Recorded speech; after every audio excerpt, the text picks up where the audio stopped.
Yes, I'm a mother of two and a wife.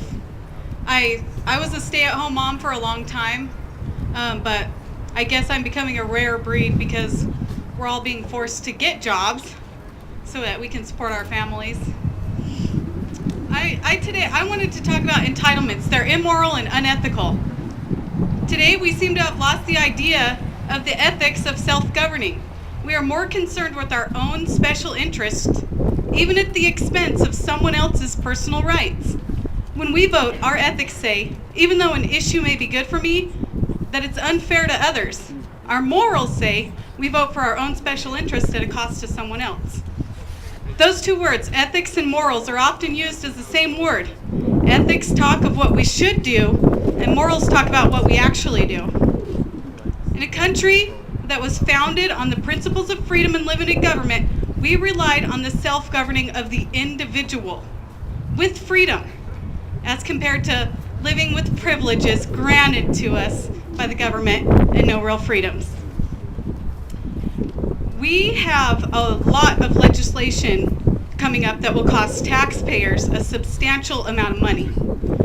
People who own no land will be voting to decide if we should tax those who do own land, so the general public can experience gain at someone else's expense.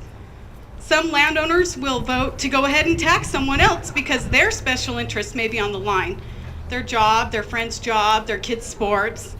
So at someone else's expense, they or their friends will gain. Not only will they vote to tax a neighbor, it will be enforced by law. If somebody does not pay their property tax, they could lose their property. What is being said is cough up some money, and if you don't or can't, you should be penalized to the point of losing your home. Those morals do not sound very ethical to me.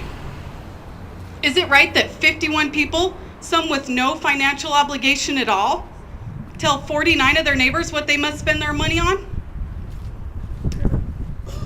With the lack of a sound economy right now, should we be putting more pressure on those who are barely getting by?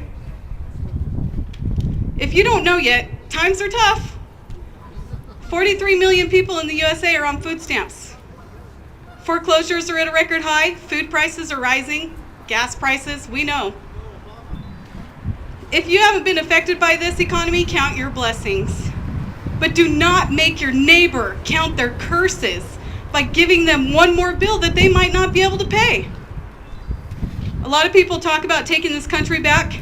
It will never happen unless the people are willing to self-govern, expecting their rights and observing others' rights. It's time to vote ethically, vote no on taxes and fees.